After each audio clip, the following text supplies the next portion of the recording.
Here we are, episode 26, which I'm told means that we are in the top 1% of podcasts in the UK. In the world. In the world. Look at that. Worldwide superstars. I know. Worldwide superstars. We should have champagne or something, shouldn't we? Well, one day I'll get invited out. I'll keep taking my partner out. And yeah. Anyway, enough about that. Last podcast, Rupert, incredible. Buying agents. Yeah, buying agents. And do you know what? I know some of us in this industry get chastised almost for being, controversial or outspoken or whatever. But don't you think we need that constructive criticism, that debate and that uncomfortable conversation sometimes, particularly when it comes to all that's wrong with estate agents in the UK? And I'm not saying it's terrible and it's completely broken, but there are definitely issues that need to be fixed. And particularly when it comes to, for instance, the question that we raised with Rupert a lot about fees and how people in this industry can frankly earn more and do better. So I make absolutely no apology, and I'm sure Rupert doesn't, for being somewhat outspoken, straight talking, controversial, whatever phrase you want to use, because actually all we're trying to do is to make this industry better. And I'd quite like to get Rupert's Black Book and Paul Mumford's Black Book together, because I imagine there are some people in there. And some commonality. Yeah, goodness me. So shall we talk to a titan of property? Yes, the grandfather. The grandfather of how many? 2001 podcasts? 2,100, 2,200. Well, I suppose we should say welcome to the new most popular property podcast in Britain. The leading. The zenith. The number one, really. But I think we've got a way to go till we get to 2,000 episodes. We'll keep our feet on the ground. Christopher Watkin. It is quality, not quantity. Where I lead in quantity, you lead in quality, John. Wow, I can't believe you submitted that, and you've done it on camera. So, well, look, welcome. Thanks for joining us. Thanks for joining me. It's a bit unusual. Thanks for joining me. Oh, yeah, you're going to find this quite hard. Sorry, I'm the other side of Before we get into your journey, your history, I was with some agents on Tuesday night, all avid listeners to your pods and to your YouTubes and watching everything you put out. And I said, what shall I ask Cris? And they said, one of them, Dan Sumner, who avid listener of us as well, so shout out to Dan, hockey's up in Newmarket, said frozen peas. And I said, what do you mean frozen peas? He said, ask Cris about frozen peas. And I said, are you setting me up, or genuinely should I ask him? So let's kick off. Frozen peas. It's a technique to do door knocking. Expand. Door knocking again. We keep talking about this on this podcast. It's such a controversial subject, but you've got a solution. The problem with door knocking is that when you knock on the door, your intent is to tell the vendor they've made a poor choice of their estate agent, and therefore they should use you, which is a better choice. The issue is that when you tell a human being that you don't know and don't trust that they've made a poor choice, even if they know they've made a poor choice, they don't want to look stupid or silly, so they will defend their decision even if it's the wrong decision. And that's where most agents go wrong with their door knocking. The frozen pea method is to walk up every single week and state that, to start with, you're not on my mailing list. A quarter, 20% of homes don't make the portals. So you have to be on agents' mailing lists. And therefore, if you're not on the mailing list, you're going to miss out on property. Then you find out what they're looking for. And each week you deliver them by hand what they're looking for. And about week 6 to 8, they'll say, I feel really embarrassed you trying to find me a home. And therefore they say, well, do you want me to have a quick look to see if they've missed anything? The reason it's called the frozen pea method is one of the reasons that you're knocking on the door is can't stop, here's your brochures, can't stop, frozen stuff in the car. Because remember, the definition of a great salesperson is giving more than expected and leaving sooner than expected. So you're disarming the person that opens the door by effectively saying very quickly and up front, don't worry, I'm not here to try and have a 20-minute conversation with you, which I know you don't want to have. Because I've got bangers of mashing and I've got the peas in the car. Yeah, I'm literally just passing. Yeah. Great. Interesting. Can we go right back to the beginning? So with you, Christopher Watkin, it all started with sausages and giblets, didn't it? You were born on a butcher's block. Indeed, my family... My great-grandfather started a butcher's shop in 1912 in Grantham, and I'm the 4th generation of that. My pocket money was stopped at 9 years old and thrown in washing pots after school. So why didn't you follow in the family footsteps? Were the stakes too high? Very good. Sorry. I mean, there was no airs or graces. The fact my surname was the name across the door. I went the whole way through. I got bullied by the butchers and locked in pig, put into the pig bins, which is where all the offal goes, lowered into 6-foot drains, as every washer up lad did. Well, that would be why you didn't want to go into the family business, I guess. But you're actually very proud of it. I was with you very recently. We walked into a random pub, and they were proudly displaying Watkin sausage rolls and pasties, and I could see that you were really proud of that. Really proud of it. Very proud. I mean, it's if you go to Grantham and mention Watkins, everyone, it's a very well-known shop, and the family's very well-known as well. Why didn't I go into it? I went on work experience in my 5th year, which I think is, what's that in old? Year 10 or 11? Yeah, not sure then. 10. I don't know. Russell would know, he's got the children's school. But anyway, the year you do your GCSEs, and I went on work experience to a surveyor's, and I thought, that's a really good job. I want to do that. So I ended up going to college, to Sheffield Polytechnic, and did a degree in surveying. So you're one of the rare people that we've had in the studio that actually went into the property industry because you wanted to, rather than it being an accidental choice. Yeah. Yes, it was just that there was no jobs in the surveying when I came out in 1992, which was, a recessionary time. So I just basically thought to myself, this is where I did fall into a estate agency. And I said, I'll go and get a job in as an estate agent. And first experience with that was with the Halifax. Yeah. The Halifax, crikey, those Halifax are the days. Property Services. When is this? What year, roughly? 92. 92. So that was as a junior. Yeah, junior neg. I didn't know it at the time, but I was there. I went there for a month. I thought I was going to be there for a while, and then they moved me back to my hometown as a valuer. Right. Wow. Okay. So that sounds pretty quick. So you went from kind of send out, as we will remember it, and making the tea to being a valuer pretty quickly. I mean, machine. And... Yeah, but if you've got the wherewithal, I've been trained as a surveyor, so I knew property, and they just taught, like most things, go out on the van and see how you get on. Yeah. How long were you at the Halifax? From 92 all the way through to 2003. Is that when it got TV sold? stardom as well along the way. We're not there yet. So basically, 2003, I wanted to finish my surveying qualification, so I went to a local surveyor's. That didn't work out because there was foot and mouth disease, and they ran the cattle market. So I went back to the Halifax, and then whilst I was at the Halifax the second time, I was with the Halifax TV advert with Howard. They flew me out to New Zealand. I was the token fat bloke.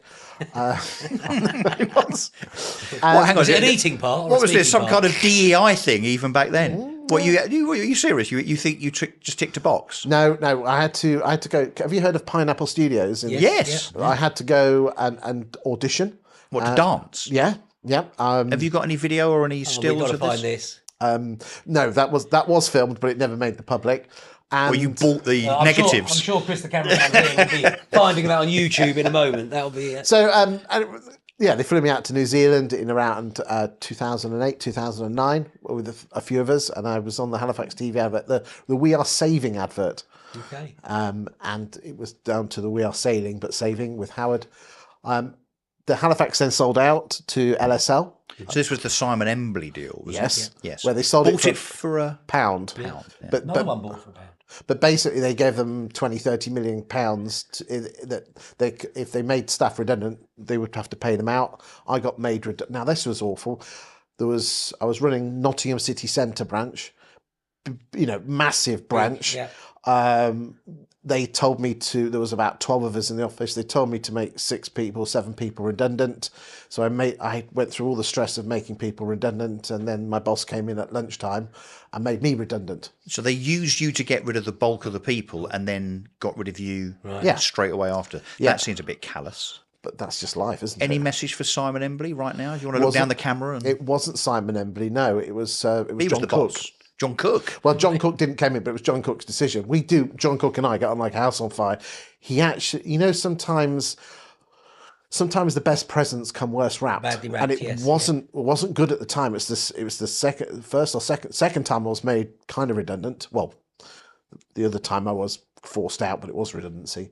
But it makes you a better human being in reflection. So John did the right thing. I mean, Yes, he did. Yeah. Oh, we don't. You would have done the same. Oh God, yes. But was it handled right? Yeah, it was. What, the fact that they used you to get rid of 6 or 7 members of staff? Well, and I'd then done said, the- I'd by done the way, the- now you're Done off. that job. Now what? But the area guy, the regional director, could have done it all, couldn't he? No, Seems but a that's just, you just, didn't seem like that at the time. But sometimes, as I said, you've just got to look back in life and say, well, yeah, probably in hindsight, I'd have done that. And looking back through your LinkedIn comments and posts and various things you put out, Chris, area guys you mentioned there, you've got quite a thing for area guys and area people, area managers in the industry. There's often a comment from you about that area person. I mean, I talk about a lot of things on social media. Well, I went through a bit of a repetitive. Let's have a look. Which are your little bugbears? Oh, you think there's a theme there? That came up quite often. Well, right move pie charts are at the top of the pile, Yeah. and second and third. But you think Chris has got a hang up about area About the managers? area managers within. I think it's a godforsaken job. You're away from the front line. I mean, you've done it, haven't you? Yes. There you go, to turning it back. Yeah.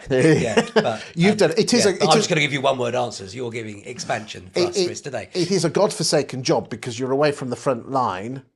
I often find, isn't it amazing that we promote estate agents? We promote great valuers to managers when in fact a great valuer doesn't necessarily make a great manager, and a great manager doesn't necessarily make a great area manager. And often done that promotion, I would think, because they want to keep them. Pee that person off. And So you end up peeing off 8 other people. I talk to a lot of people, and it's a very political job. And as you go up the ladder, I mean, you've been up the ladder as well, Russell, as you go up, it's removing yourself from the front line, and now all of a sudden you're a man or woman, a person manager, sorry. Yeah. So not a job that you think should be particularly relative. I mean, almost one of those jobs where you go for it as an ambition thing, and then you get it and think, oh, I don't like this very much. But I've learnt that in a lot of aspects of life, that you look up, I'm in certain organisations. I mean, I'm happy to declare I'm a Freemason, and I see a lot of people wanting to go up the proverbial ladder, but then my position in the province, in my province of Lincolnshire, is I get to talk to a lot of these people. And the view from the top is not as rosy as you think. And I'm sure you've been there, Russell, as well, is that, when you were a negative, I want to be an area manager, but why? actually, My question would always be why. But when you're there, it's the view is not. No. Well, it could be the lens you look through, the view that you take across the whole. I think there's a lot of people want to go up the greasy ladder, but don't actually realise what's involved most people with want that. to go up because they perceive that that's where they're going to get paid more. Or it becomes a matter of career progression and ego. But there's also the problem, I think, in our industry, probably more than many others, I think, is that people go for that progression, but they end up being over-promoted. So they end up in the job, and it's a job that they then realise they can't do. The Peter Principle. The who? The Peter Principle. Peter who? I don't know, that's what it's called, the Peter You're Principle. talking about Peter Knight here, are you? No, I'm not. No. Was that Freudian? The Peter Principle? I've never heard of that. Yeah, You just made that up? No. Is it a thing? Expand. Basically, you get promoted to the job that you can't do. Okay. Yeah, and I think there's a lot of that. So let's go back to the redundancy thing. How did you feel? Because it's not a nice feeling. I mean, I don't know if either of you've been made redundant, but you take it as a personal reflection, and you consider yourself a failure. And how old are you at this time? Now, 53. No, how old were you at the time? About 30. Commitments, responsibilities, Mortgage. Wife was redundant. My wife had been made redundant as well at the time. at the same time. So how does that conversation go between the two of you? So how are you going to put baked beans on the table? Well, you got mortgage insurance, and you just slap yourself down. You have to believe yourself. And then what did you do then? Got out there and went and got another job. And what was that job? I ended up working for an estate agency in Loughborough, where there was 4 of us in the office, and 3 of us had the name title manager. Right. Really? So I was basically, it was great firm to work for, but I had a manager title, but I was a senior neg. Right. Spent there a year, and then ended up at Belvoir selling franchises. Head of recruitment. So you came out of stayed in the agency industry, but came away from agency as Yes, such. in 2010. That's when you really started expanding your horizons and. Well, no, I was at Belvoir. I loved it to bits, selling the franchises. It was like a free val, but a 4-hour presentation. Yep. Trying to sell the dream of setting your own lettings agency up under a fantastic brand. And who was the boss? Was it Dorian back then? Yeah, Dorian was my direct line manager. Yeah. Who's impressive? Yeah, very impressive. But after about 18 months, after about 6 months, I decided if I'm going to sell these franchises, I'm going to have to believe in the product. Yeah. which I think, well, you must do that from day one. But I thought to myself, if I can just distill out how to grow a letting or an estate agency and see how the different agents, the ones that are actually growing, are doing it, I could distill it all in and basically then use that in my presentation to say, if you do this, this, and this, you will succeed. Because that's the biggest challenge of starting any business. Self-employed estate agency is a big one. What do I need to do? What's the process? And I can't sell something if I think they're going to fail. So I said, right, this is what you need to do. You need to do this, this, this, and this, because this is what these 4 best agents are doing. I needed to prove that to myself. So to keep me quiet, they gave me some offices to play with. Okay. As an area manager? Not as an area manager, because franchising isn't area manager, but to help them with their business generation. And we got organic growth in lettings by 10, 20% in all those branches. So after about just under 3 years, I went back and said to them, I said, I'm getting bored of selling franchises. Let me loose. Let me help the franchisees grow. No, your job is selling franchises. So I thought, no, sod it. I'll have my notice in, and I believe in this, and just went for it. Went for it. And started the Watkin sofa and started the process. No, of helping people the sofa developing. came a few years later. But in the general principle of I'm going to help, mentor, coach, and Yeah, my daytime job is I help letting and estate agents attract landlords and vendors to list their properties with them. The sofa came about only a few years later, purely by accident. Okay. And how did that happen? Because it's, I think, what you've created is genuinely, I shouldn't say this really, but it is, can I say it quietly? It is quite a wonderful institution. No, it is. It's a very, very impressive thing. You were one of the first. You've been consistent. You've had some brilliant, brilliant people. You have a style, I think, that people really like and relate to. Quite different to what we do here, I think. We haven't got the music, have we? No. No, I think it almost becomes a badge of honour for people that they've been on the Watkin sofa. Yeah. So I think what you've achieved is fantastic. Has it helped your business? It must do, because I've got 110 clients, and most people don't even know what I sell. And you're not spending loads of money on Google ads, are you? Well, again, I ask people, do you actually know what I sell?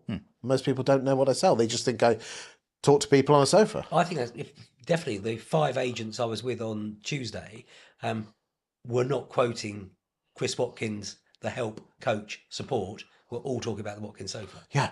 And one of them had been on and was talking about his own experience. So expand. So how do you help agents? How do people get in touch with you, and what do you do for them?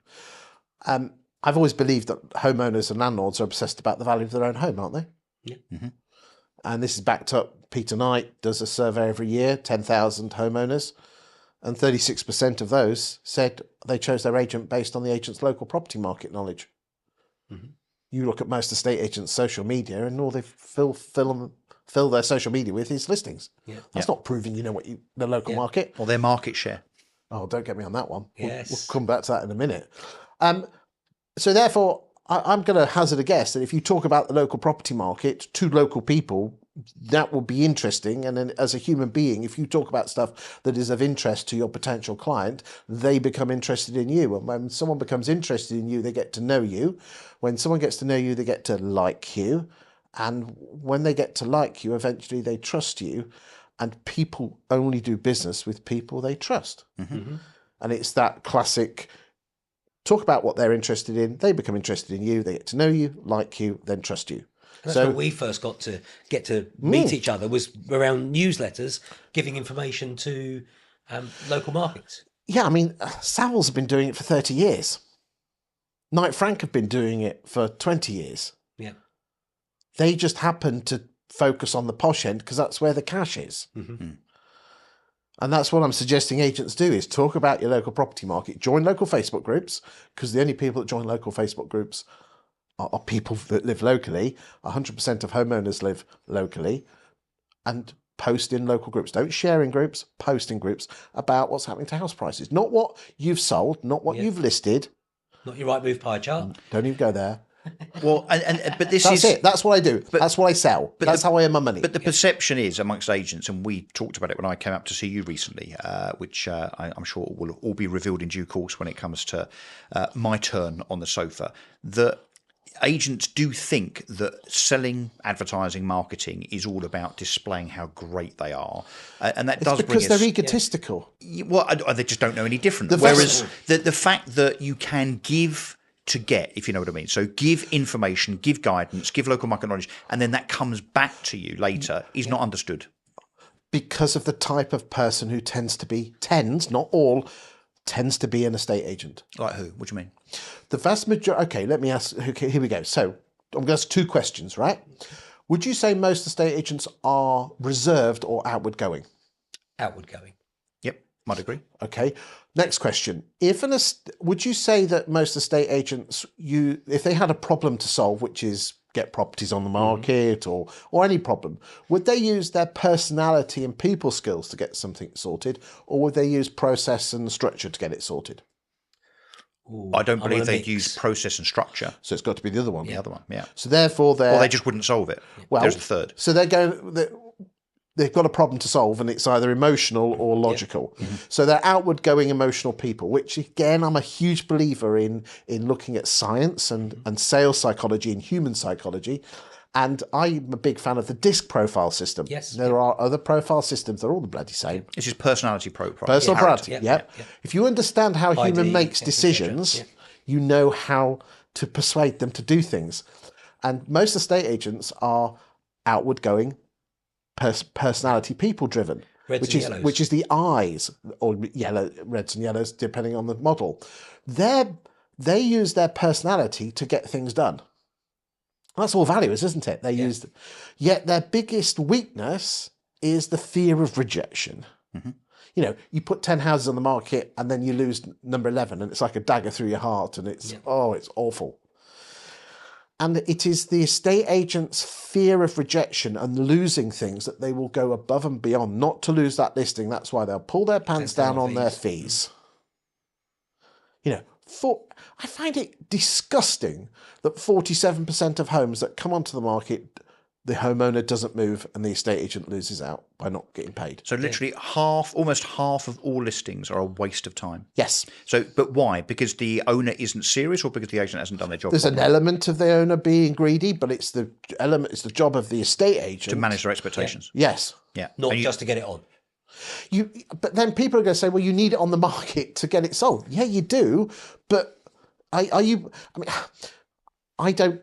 This is not my line. This was given to me by someone else. But a state agency for most valuers is like Tinder. I didn't get what I wanted, but at least they liked me. Yeah.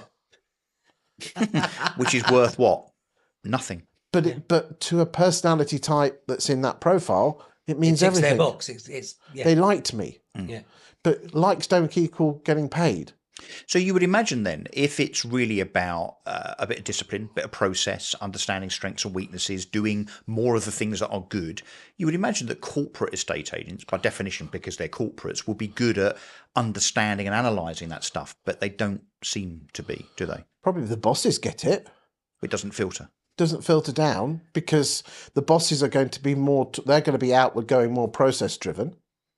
But at the same time, that very nature that they don't fear rejection means that they actually want the deal to be done and need to, you know, Russell, you've worked for a large corporate.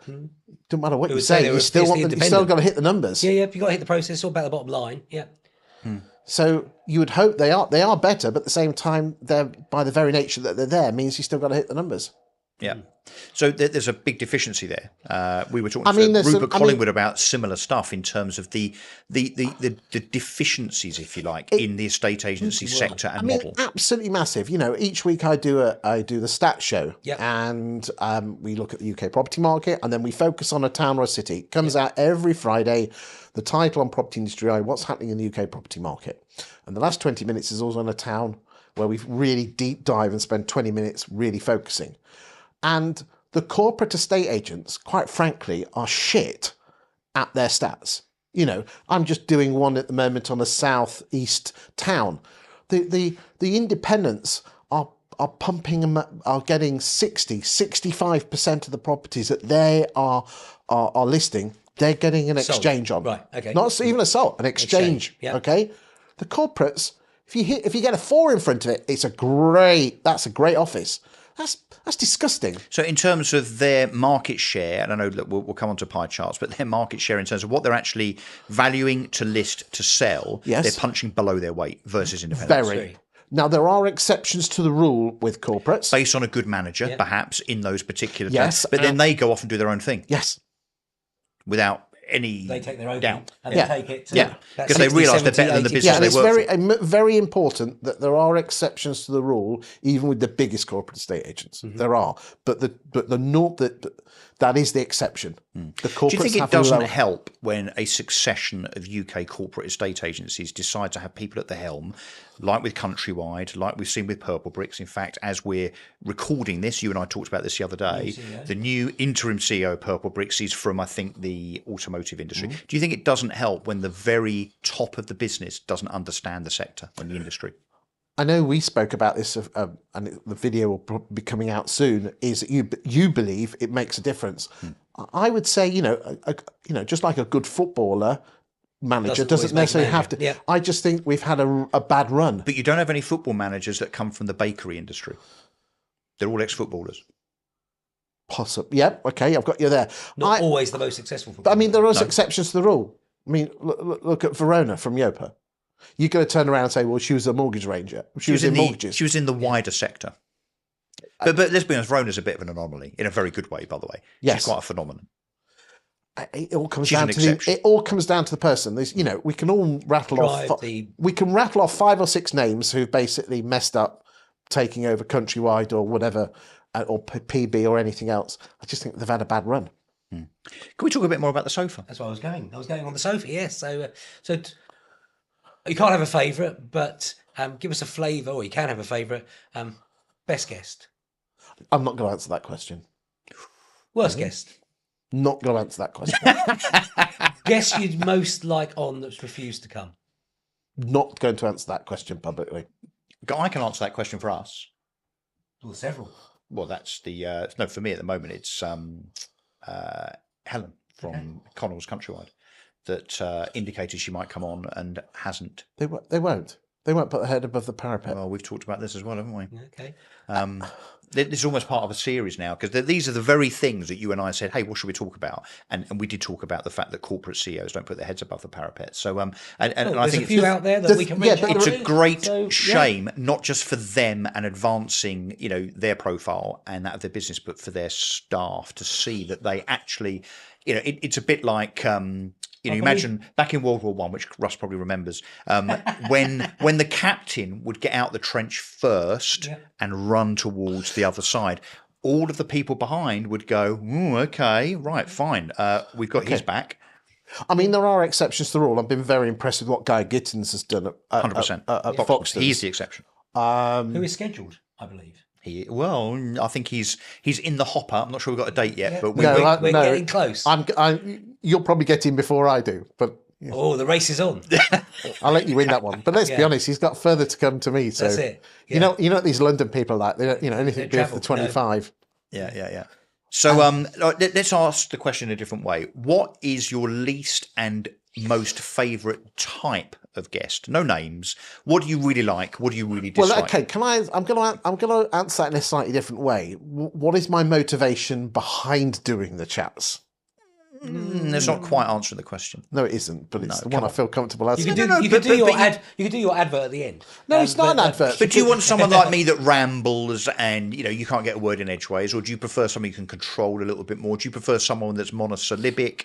Okay, I'm going to answer that, but I'm still going to answer it in my own way. The reason I do the sofa is for my own personal mental health. Wow. Okay. Okay. Explain. Where else would you have an hour with someone that's really interesting? Because we all go to these shows. Oh, how's it? To the conferences. How's it going? And if you're lucky, you'll go to the pub at lunchtime, which again I'm quite famous for. If not before, if not 11. You're famous for the 3 cans in a pint. That was the one that tipped. I was what? Yeah. Let's just say it's very sociable of you, Christopher. Okay, so I have my leg pulled on that one, seriously and not seriously. I go there to network. Mm-hmm. But I do it for my own social benefit, because those are the only times you're really going to have some quality time. And there might be 8 of you around a table. I do it for my mental health I mean, the sofa chat started because I was in a real bad place, really bad place. I'd messed up with my clients. I'd broken their confidence, and I went down to, it was the 23rd of December 2007, I think. And I basically switched my camera on and just did something to the camera and posted it because I just was like, oh, Well, almost as a bit of self-therapy, you mean? yeah, To get like something off your chest. cathartic, yeah. Because I So that was without a guest. That was just that you. was just me, and I did that for a couple of months. And when did that go? Was that on LinkedIn or? Yeah, I think it was just put out on social. Yeah. I don't know why. It was just, And it made you feel better. yeah. And then you thought, okay, And then I should do more Stephen of Brown this. came to Grantham, Okay. and I said, well, he came, he was doing some training at Belvoir, and I said, well, I'll tell you what, why don't I bring my camera? So I put my mobile phone on the table. It's the one where I actually fell off the chair, which is quite a famous one. And we had a chat for about 20 minutes, published it, went down the storm, did another one, and now, as I said, 2,200 later. Where do you see, from all the people you've had on, where do you see agency going from the Watkins lens? So we've been talking in the early podcast, we had a big run of self-employed business owners here. Which I think you're a fan of, Chris, aren't you? So, For the right person, yeah. yeah. What is interesting, and again, You've got the right person in your hometown, isn't he? Tony Ruby. Tony Ruby, who I've been mentoring now for the last 5 or 6 years. We should say the award-winning Tony Ruby. Yeah. I mean, I haven't been to Grantham. But, G-Town. Boards must be absolutely. Oh, he's flying. everywhere. You know, there's a very, very interesting statue in Grantham, yes. which is of Maggie, Her yeah, Highness, yeah, the yeah, legend that yeah. is Margaret Thatcher, Yeah. the epicentre of conservatism.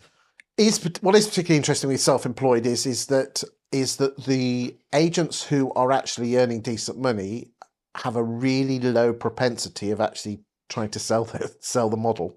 Yes. So they're selling houses, homes, dealing with Yes. customers. They're Yep. not trying to build No. their tree.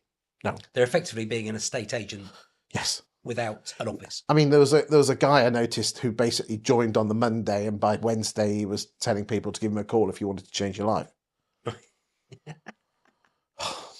How much screen time are you having a week? How much? Because you're on top of everything. You're mentoring and coaching. You're filming the videos. So how are you just absolutely glued to 10 screens of LinkedIn on the go?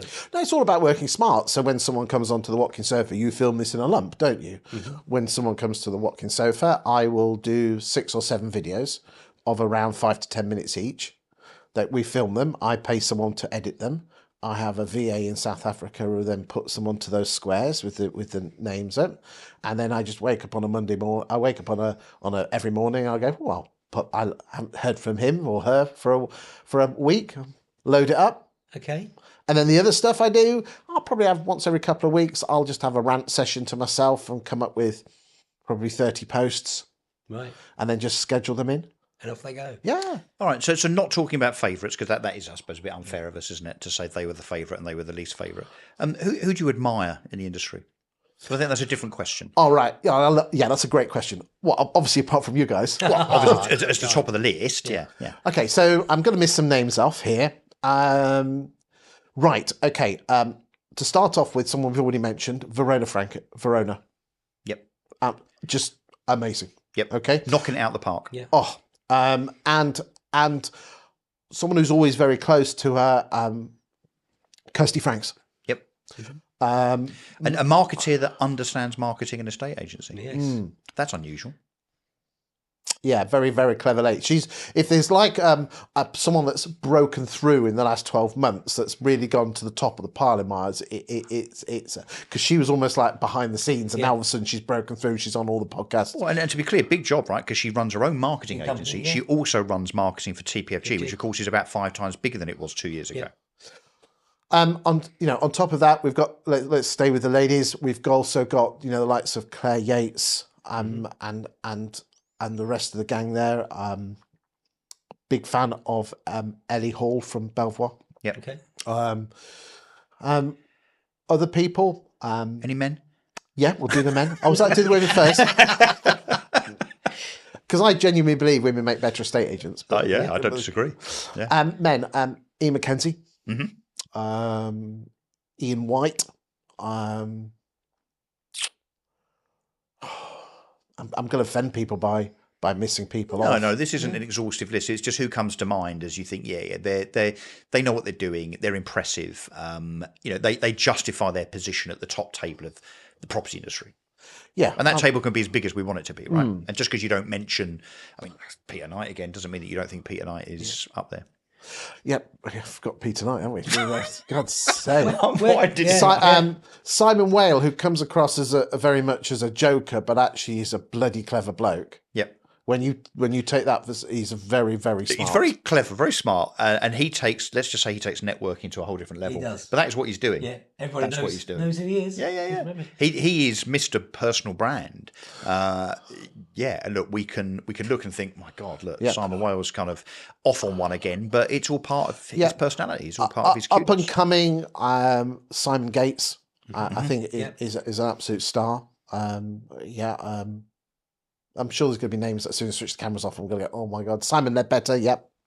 Adam Day. I think Adam Day is incredibly impressive. What he's done at EXP to take that from nothing in 5 years to get to be the largest self-employed estate agency model in Britain. In fact, bigger than all the others put together. Yeah. Classic. Get your team to do it for you. Yeah. However, he's done it. Although now I see Adam, Egypt, Portugal, I think even he runs Europe. places. He runs Europe now. Yeah. Is that a risk? Depends who's running the show. I mean, let's be honest, self-employed estate agency is very, very lonely, and the people that joined early doors, it's a completely different animal to today. Now, the teams model that EXP have come up with might fix that. The important thing is it's that balance. It's like all the agents, isn't it? It's all about throwing stuff in at the top, but is it leaking out the bottom? Yeah, the leaky bucket. We've got to throw in Guy Gittins into this conversation. Guy Gittins, ex-Foxtons, Chestertons, back to Foxtons. You can't just throw in all your clients. No. But I genuinely, and I'm not even trying to say that Foxtons is so successful because of any kind of PR involvement. No, Guy Gittins in 2 years has doubled the share price of that that business, whilst at the same time the likes of Savills and LSL have lost 25% of their share price. So it's not rising tides float all boats. Guy, in terms of his understanding of culture, performance, data, and so on, you can't not say that actually as a high-profile corporate CEO, he is an absolute outlier versus the others. His performance has been incredible. If you get a chance to have a tour of Chiswick Park with him, your mouth. Well, I'm sure you know. No, we did it. I'm on record as thinking it was incredible. It's jaw dropping. Yeah, it is. Yeah, Big job. He's done an incredible job. Where's agency going next 5 years? Where do you see it going? I don't think it will change that much to what it is now.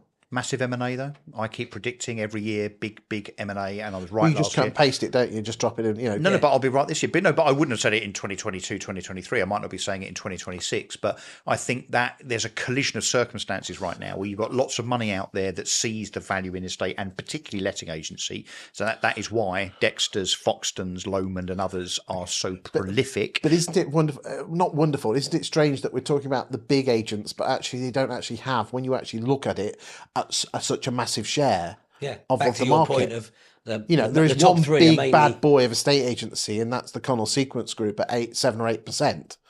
After that, everything's quite small fry. Well, corporate is probably 25-30% of 20%, sales. 20-25%. The rest of it's the long tail independents. It's an absolute, to be in the top 5,000 estate agency firms, you only need to sell 2.1 homes a month, which can't make you any money.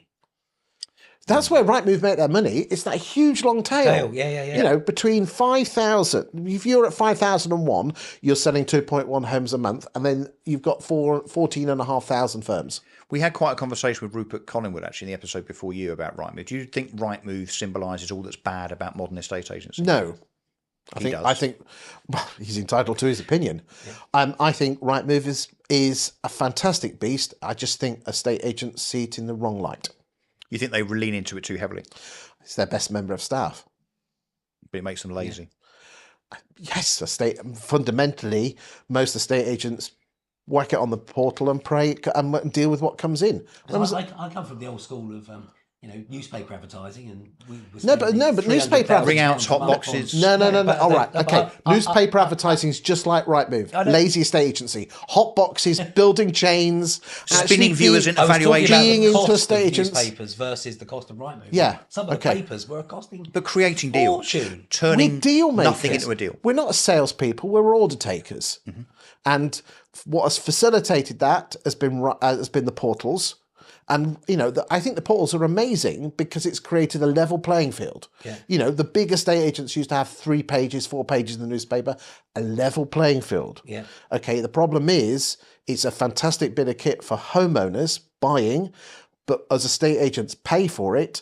But we don't care whether the house sells or not. We want more listings. So we're paying for something. We're paying for a service, but we're not getting out what we want, which is more vendor or landlord leads.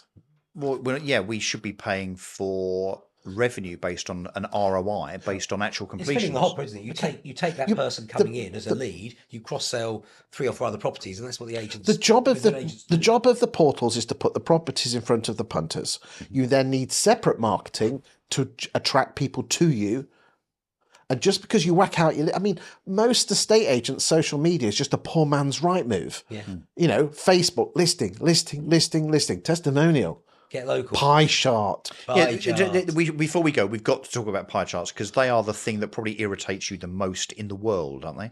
And it's ironic that you come from a butcher background and Yes. we're now talking about They're pies. And I've certainly ate all the pies. Okay. We're Why? looking forward to today's photo. Yeah. Why are you so offended by pie charts, Chris Watkin? I don't like people who brag. Okay. But those agents think that because they are agent A with a 14% market share, that they're going to be attractive to potential sellers. Right, okay. Well, normally it's not normally 14% anyway. It's normally we're number 1 and we've got 3.5%. Because there's 27 agents Yeah, in that town. Ones okay. with carefully selected Okay. postcodes. Or as Yeah. I like to say, 96.5% of people didn't choose you. Yeah. Yeah. It's just massaging egos. We're bigger than everyone else. How can you, it's almost, you're doing it for your own, a Rightmove pie chart is doing it for your own ego to say we are better than the competition. And at the end On of the day, listings. Well, listing, I had this conversation forever on be number 1 on listings. So what? Be number 1 on the houses that are sold. Yeah. Back to your point. But the again- price you sell at. isn't it interesting? You post a pie, you actually take the time when you see someone posting a pie chart, even on sales. The only people who like it are your loser mates at the other offices. Yeah? A Rightmove pie chart is like a penis. You should be proud of it, but when you start waving it in my face, we have a problem. I think we just got the soundbite. Okay? I think we just got the Yeah, soundbite for this Okay. episode. Okay, if you want something to land with the potential vendor, I post this thing on where you have like an estate agent look at our pie chart, no one likes it, and then Tony Ruby did something where he had 200 comments, 20 shares, and it was a story. Yeah. Human beings love stories of how he'd helped someone. Yeah. Yep. And you are more like, if you want to say we help more people move home, and here's a story of one of them, I ain't got a problem with that. Yeah. But when you start waving it in your face saying, look at our market share, and we're number 1 with 5%, yeah, that means 95 didn't choose you. You've just before we wrap up, you've just put a load of more podcasts in the can, including Russell. So they're ready to go. So what surprised you the most in the stories that were told on the upcoming pods? Interesting question. Well, they're fresh. See, I'm working about 3 months in advance, so I'm I don't know. I don't know the answer to that one. People Sorry. being more honest, more outspoken, more direct. Do you think? when I do a podcast, I always get them to set the questions. Okay. Yeah.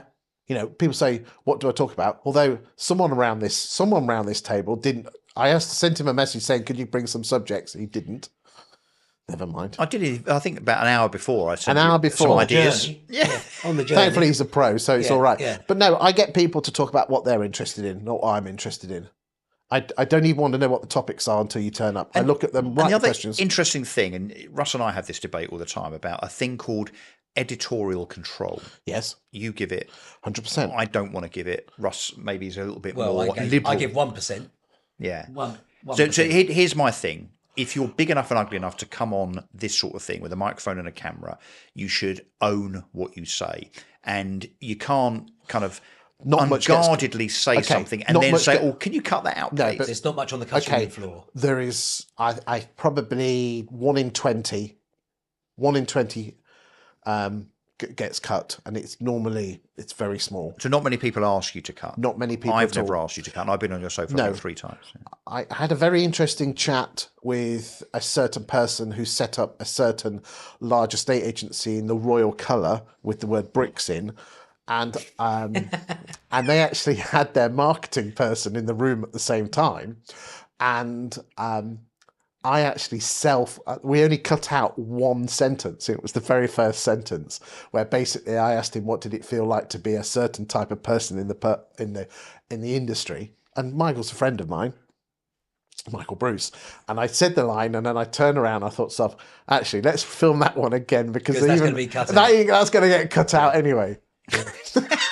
He's actually really interesting. I tell you what, the pair of them together, him and his brother, putting aside the offence that most agents had with that model, they are a fantastic combination. Yeah, they are. And that's what we found in meeting yourself, meeting all of our previous guests, is when you get people just to move away from I need to promote my business. No, you don't. You're not here to do that. You're here to just talk about you. Yeah. The stories that people have to tell. And it's stories is everything. You know, a lot of people said Purple Bricks ruined estate agency. It isn't. The biggest problem in estate agency is open rent. When you consider that 16% of rental properties going through the portals are with open rent, and half of those, 51.2% of them, were previously on the market with a high street agent. Right. So now I know we've got to wrap up, but my counter to that is that if 84% of the letting industry have allowed open rent to dominate the industry, that's their fault. It's not open rent's fault. Never said it was.